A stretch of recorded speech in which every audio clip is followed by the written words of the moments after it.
सेवितव्य महावृक्ष फल छाया समन्वित जदि दैवात फल नास्ति छाया केन निवार्यते।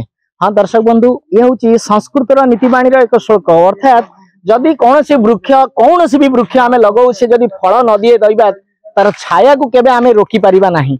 अर्थात वृक्ष मनुष्यर अति एवं अत्यंत आवश्यकतार जिनस जहाँ पृथ्वी पेका वर्तमान एक समस्या सृष्टि होती। अर्थात वृक्षराजी कमी जावा द्वारा ओजोन गैस लेयर बढ़ी जावा द्वारा यह एक वैश्विक समस्या रूपे सृष्टि होती सारा विश्व में। एथिपाइका अनेक वर्ष तलू भारत रे तथा पृथ्वी रे एक बैठक बैठीला, ग्लोबल समिट होता। ता तुलन में सही बैठक रे विभिन्न देश माने वृक्ष लगे पृथ्वी को बचाई नित्यांत निरंतर प्रयास आज पर्यंत जारी रखिंट। हाँ दर्शक बंधु, वृक्ष एपरी एक जिनस जार विकल्प पृथ्वी रे नाही। एवं एबे मध्य आम भारत वर्ष रे जदि देखा जाए वृक्ष लगेगा गछलता लगेगा प्लांटेशन करने अनेक प्रकार सरकारी बेसरकारी स्तर में प्रोत्साहन और निरंतर उद्यम जारी रही।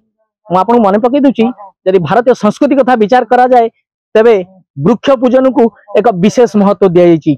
ये कौन एबेकार घटना नुहे। अर्थात वृक्ष आम जीवन अंगांगी भाव जड़ित एक अंश। बिना वृक्षर बंचवा असंभव। वृक्षर विकल्प वैज्ञानिक मैंने खोजिकी पाई ना। परिप्रेक्षी में आम अनेक जगार अनेक लोक मानक अनेक संस्था को देखीचु, आपण प्रचार करिचु चैनल माध्यम रे। आज से भाया एक व्यक्ति सहित आम मिसिबा जी कि तांको जीवन में 100, 200, 300 नुहे हजार हजार वृक्षरोपण कर दीर्घ 30 वर्ष भितर अनेक प्राकृतिक जंगल सृष्टि कर चर्चार विषय पलटि। कौन ना कौन कारण से हुए तो एते लोकलोचन को आसी पार नांती, किंतु अनेक सरकारी बेसरकारी एवं एनजीओ संस्था द्वारा पुरस्कृत प्राप्त होइथिले मध्य से तांकर निशा वृक्षलता प्रति आज जाए त्रुटि नहीं।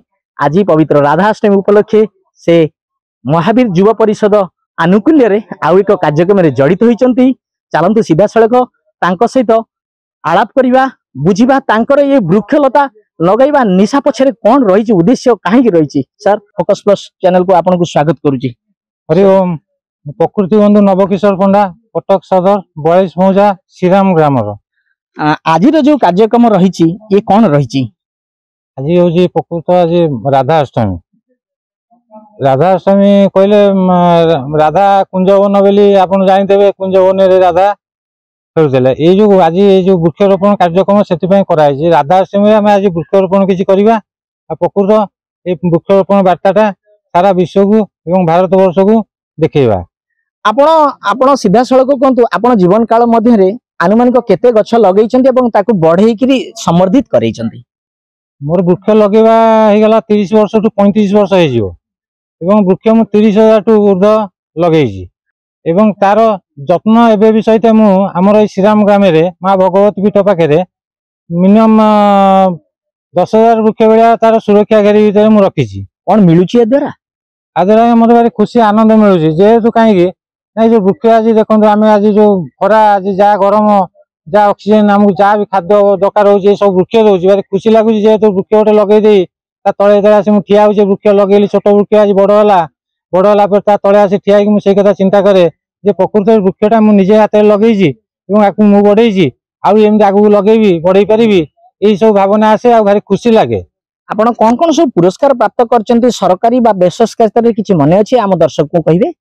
हम सरकार तरफ प्रकृति बंधु पुरस्कार पाई। आम जिलापाल कटक सदर जिलापाल 3 थर प्रकृति बंधु पुरस्कार सम्मानित कर 2013 और 2019 आमती प्राइवेट आम सब क्लब अनुष्ठान ये सब प्रकृति मित्र, प्रकृति पुरुष, प्रकृति बंधु और वृक्ष मनीष और दिल्ली पीपल रत्न पुरस्कार मु पाई।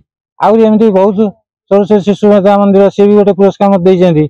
आम सब विकास परिषद सी मत जेहेतु आज गोटे कथा कहि आज जदि आज योग्य हो पारे स्टेज पहुंचीदेवी प्रकृत मत आम कटक सदर 42 मौजा विकास परिषद जी की मत आज प्रथम नहीं पुरस्कार देते आज तांकर जोगुर आज मुझे लोकलोचन को आसी पार्टी जी की मत आज जापर किसी लोक मत प्रकृति 42 मौजा एमती जन किए मनीष अच्छी जी की वृक्ष मनीष मत वृक्ष मनीष भी व्याख्या करा दिया जायछि। किछि सरकारी सहयोग सहायता किछि मिलिछि पर्यंत बा मिलबा आशा रखिछि आपण?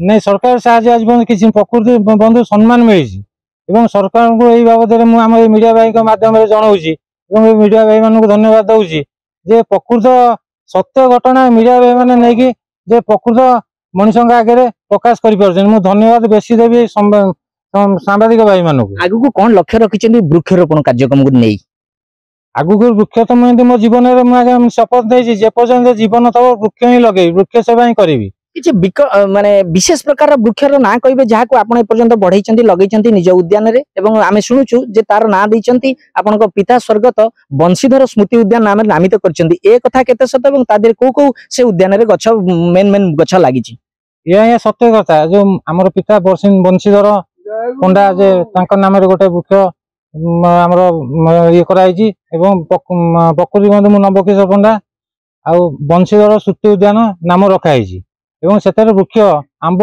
पणस हरिड़ा बारडा अँला अशोक अर्जुन शमी अगस्ती बेल निंब सागवान शिशु आमर गमारी तापर करंज चंदन आ निंब विभिन्न प्रकार आहरी बहुत अच्छी गछ जार नाम कही पानी आमर अच्छी रुद्राक्ष गछ भी अच्छी पिपुड़ी गछ भी अच्छी आहरी बहुत गछ अच्छी एमती कहले तार सरबनी शेष प्रश्न आपन को आज युव समाज को कौन वार्ता देवे वृक्षरोपण नहीं आज जो कार्यक्रम होची महावीर युव परिषद जो कार्यक्रम वृक्षरोपण कार्यक्रम होची जेहेतु ये सान सब आंक मान उत्साहित कराई एवं वृक्षरोपण कार्यक्रम प्रोत्साहित करा मु प्रकृत मोर धन्यवाद देवी मो पिता को बंशीधर पंडा जी कि मुझे वृक्ष नगेली प्रथम जे मत किसी लोक भी खराब भावुले जे ये गोटा ये किसी गोटे कौन करुच्ची ये जगह सब दखल कर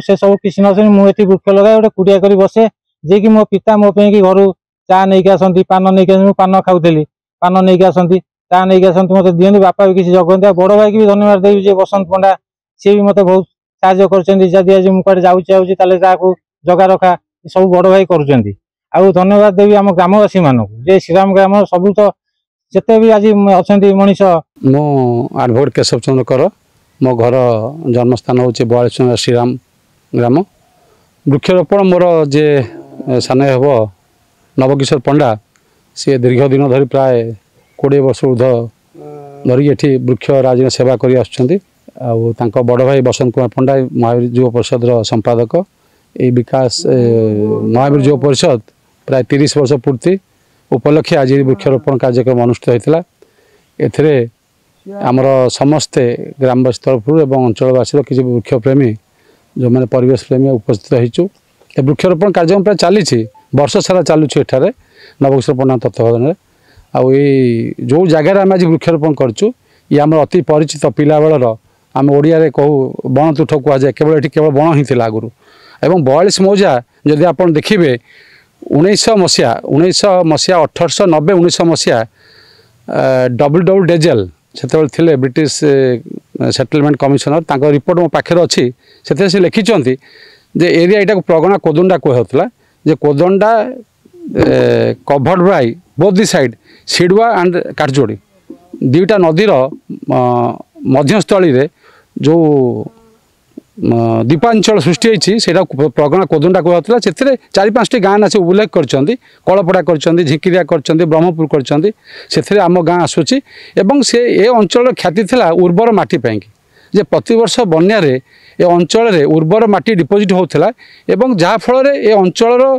समस्त अधिवासी कृषि पर कालक्रमे निर्भर कले एवं एठी जो जंगल थिला 42 मौजारे आपण भी एबे भी देखिए बेणकार बण आम पिला बेलू जाचु एवं बड़तोटा बण बड़ तोटा तो कहला एवं 42 विभिन्न आई तलू आरंभ कर बड़ीपीठ पर्यंत नेचुराल ये उर्वर माटी कि ये तोटा सृष्टि होता एवं कालक्रमे से तोटा सब क्षय होगा बर्तमान ये जो साधु उद्यम आरंभ होती नवकिशोर पंडा कर महावीर युव परिषद से एगेन से जो बनराजी केम सृष्टि करापे आम यहाँ उद्यम होती आपण समस्त सहयोग आम सुमित्रा स्वाई कटक रोचे मोर प्रोफेशन मेडिकल बहुत स्पिरिचुआल गछ ये सब घट गुरा मोर मो ठाकुर को घट बसई कि नड़िया गछ करी बहुत खुशी मुझे गछ करी कौन करी तो प्राचुर्य दरकार तेणु मु छात उपर आ रखी पार्ली रवि बाबू कहबार आणिकी ये लगेली वृक्षारोपण बहुत खुशी लगुच भाभी नी एमती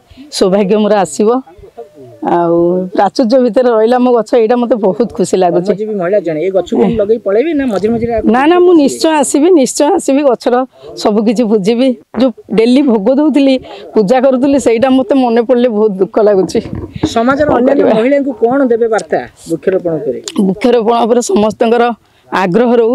ସମସ୍ତେ ଗଛ ଗୋଟେ ଦେବତା, ଗଛ ଗୋଟେ ମଣିଷ ପରି ଗୋଟେ ମନେ ଗୋଟେ ନିଜର ପିଲା ପରିବାକୁ ଯିଏ ପାଳି ଆସିଛି ସେ ଜାଣେ ଆର ମହତ୍ଵ କ'ଣ। ଲଗେଇ ପାରିବ, କେମିତି ଲଗେଇବନି? ସେ ଚାହିଁଲେ ସବୁ କିଛି କରିପାରିବ। ଆମର ସବୁ ଅଛି ଗୋଟେ ଗୋଟେ କୁଣ୍ଡରେ ଏମିତି ଲୋକ ଲଗେଇ ଦେଉଛନ୍ତି ଯେ ସ୍ତ୍ରୀ ଲୋକ ଏଇ କି ଗଛ ଗୋଟେ ଯୋଉ କୌଣସି ଗଛ ଗୋଟେ ଲଗେଇ ପାରୁଛନ୍ତି। ଏଇ ଭୂଷଙ୍ଗ ଗଛ ହେଲା, ଧଣିଆ ଗଛ ହେଲା, ଲଙ୍କା ଗଛ ହେଲା, ଏଗୁଡ଼ା ସବୁ ଲଗେଇ ଦେଉଛନ୍ତି ଛାତ ଉପରେ। ଯେ ଆକ୍ଚୁଆଲି ଗଛକୁ ଭଲ ପାଇ ସେ ନିଶ୍ଚୟ ଲଗେଇବ।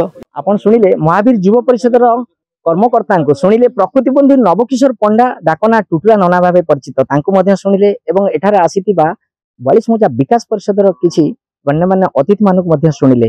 ଏ ବୃକ୍ଷର ବିକଳ୍ପ ନାହିଁ ଯାହା ଶୁଣିଲେ ଏ ଅତ୍ୟନ୍ତ ସତ। ଏବଂ ଏଠି ବୃକ୍ଷରାଜି କରି ସବୁଜିମା କରି ଏ ଅଞ୍ଚଳକୁ ସରକାରୀ ଜାଗାର ଜମିକୁ ବଞ୍ଜର ପଡ଼ିଆ ଜମିକୁ ସେ ଆଜି ଜଙ୍ଗଲରେ ପରିଣତ କରି କେବଳ ଯେ ସରକାରଙ୍କ ଆସ୍ଥାଭାଜନ ହେଇନାହାନ୍ତି ବରଂ ମଣିଷ ପାଇଁ ବଞ୍ଚିବାର ରାହା ସୃଷ୍ଟି କରିଛନ୍ତି। ହଁ ଦର୍ଶକ ବନ୍ଧୁ, ଆମେ କେବଳ ହ୍ୱାଟ୍ସଆପ୍, ଫେସବୁକ୍ ବା ଇନଷ୍ଟାଗ୍ରାମରେ ସୀମିତ ହୋଇ ବୃକ୍ଷରୋପଣକୁ ସାହାଯ୍ୟ ସହାନୁଭୂତି ବା ନିଜର ପ୍ରଶଂସା କରିଛେ। ଥରଟିଏ ନିଜେ ଲଗେଇକି ବୃକ୍ଷ ଦେଖନ୍ତୁ, ତାର ମଜା ପାଆନ୍ତୁ। ଯାହା କୁହନ୍ତି ନବକିଶୋର ପଣ୍ଡା ନିଶ୍ଚିତ ଭାବରେ ଆଜି जो ग्लोबल वार्मिंग वैश्विक समस्या सृष्टि होती, ओजोन स्तर वृद्धि होती, सारा विश्व में ऑक्सीजन नवार समस्या सृष्टि होती, अहेतुक जनसंख्या वृद्धि हेतु आज जो अम्लजान अभाव परिलक्षित होती ताहा कौनसी वैज्ञानिक पूरण कर पारिबेनी। एकमात्र विकल्प वृक्ष लगांतु, जीवन बंचंतु। यही ही नारा को नहीं जदि आज युवपीढ़ी आगु को जीवे, वृक्ष गोटे गोटे लगेबे, तेबे निश्चित भाव में यही समस्या दूर हेबो। कटक सदर रु दीपक आचार्य रिपोर्ट, फोकस प्लस।